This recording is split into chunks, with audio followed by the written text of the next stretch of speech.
So here we have the Franklin ball thrower designed to throw tennis balls for your dog to come and fetch.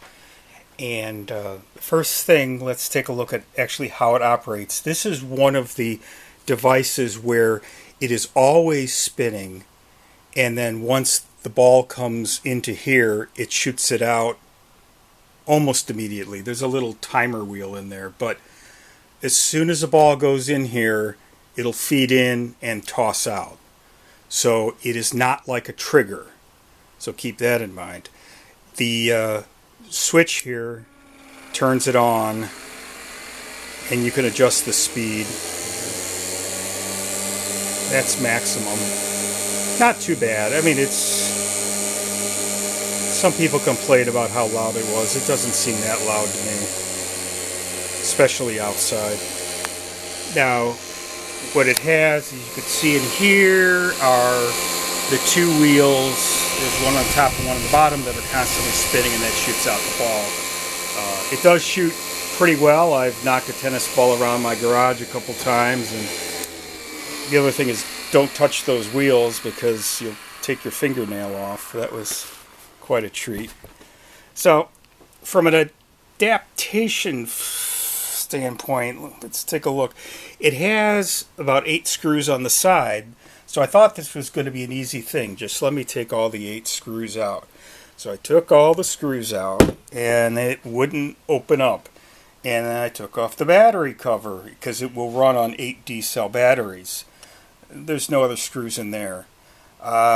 It's got this little thing here to prop it up. I thought maybe its fastener here was causing something. I took it out. I even took out the screws that are on the hopper, but that didn't do any good. So, note to self, you do not need to take those particular screws out. So, look around, and I'm like, well, it's probably the front panel, and the way that most of the time they do front panels is with little clips, and it is almost going to be impossible to see in there, but there is a clip on each side that holds this in place. And so I said to myself, well, it shouldn't be too bad. I could reach in there. It's no worse than me when I was trying to replace a running light on a VW Passat. Luckily, I have small hands, so I could get in there. And I kept opening it, and it just would not open up. I took a closer look with my flashlight, which, of course, I've lost once again. But the problem is, when they assembled this, they used epoxy to epoxy this clip in place. And it's probably epoxied in other places also, meaning that the only way to take this cover off would be to completely break it, which defeats the purpose of trying to adapt this. So, really not going to be able to take it apart easily without being destructive, which I don't want to do. So I'm going to put all the screws back. It still works fine. On the bright side, because it is kind of that always running mode, I'm thinking 2 ways of going about it.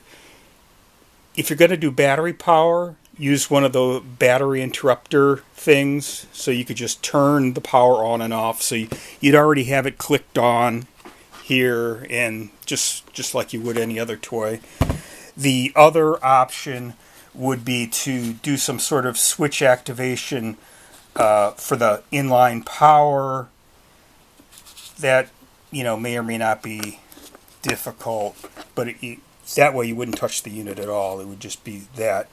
Or you could have a device, some sort of switch, like a home automation switch or any sort of AC switch that would turn on and off the power pack itself. So just turn the whole thing on, it runs, turn the whole thing off.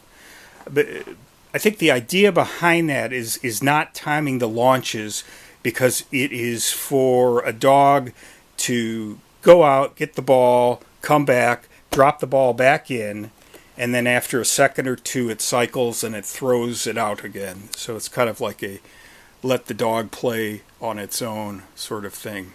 So that's what I found so far with this. It's really kind of unfortunate I can't get inside. I really wanted to take a closer look, but with that glue in there, it's one of the reasons I've gotten away from gluing things, because it doesn't allow for things to be taken apart. So there you go.